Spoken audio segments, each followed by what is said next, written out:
Once best friends, Grace Khumalo and Bongi Sithole are now sworn enemies, a feud that stems from their past. This animosity reignites when Bongi moves next to Grace, and Operation Heartbreak is underway when they find out that their children are a couple. In this Keeping Up with the Kardashians remake of Meet the Khumalos.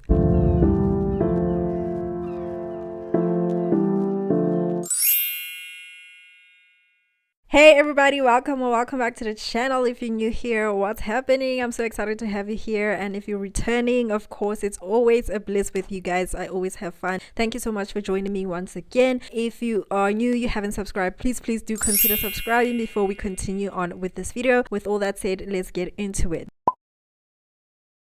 The movie starts off by acquainting us with the Khumalos in an upmarket suburban area, and here Grace seems to be preparing some form of a feast, presumably a welcome gift for the new neighbors who are about to move in. Here we meet her son Sizwe, husband Vusi, and mother-in-law Mrs. Mavis, who she instructs to get rid of the traditional mud mixture she's busy with because it seems to be taking up too much space in the house. Meanwhile, Kwamashu is a tourist attraction, a township in Durban led by Bongi, and here it becomes apparent that they are the new family who's about to move in, and we meet her husband Desmond, her two daughters, one of which is Spay. The enthusiasm Grace had for welcoming the new family soon comes to a stop when the families meet for the first time, and it becomes apparent that the women are familiar with each other. In a fit of disapproval, they both instruct their families to not engage with each other without providing any valuable reason as to why. This soon backfires when their husbands warm up to each other, and the cherry on top to all of this is the fact that their kids are also dating, and they decide to keep this a secret with good reason. To celebrate their union for 6 months, they decide to go on a mini vacation.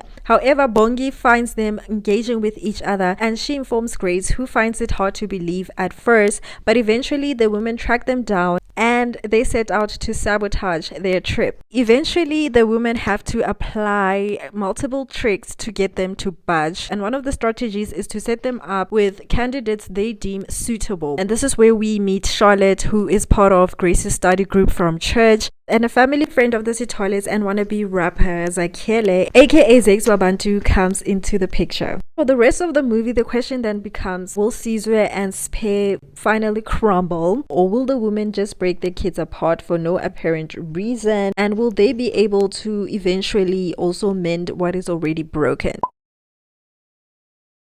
Of course, the dads were sitting on the sidelines. They were not going to be part of anything. And Grace has a love-hate relationship with her mother-in-law, but I admire Mrs. Mavis' fighting spirit for her mud mixture skincare brand, because ultimately it grew into something else. But from Grace's point of view, it was not luxurious enough, and maybe it's not even trendy, and it's another nod to how detached she is from culture and tradition. Zakhele was one of those characters that was the fun part for me personally, because they used his passion for rap against him, because his music, it's giving mood and mic, and that also produced some comical moments.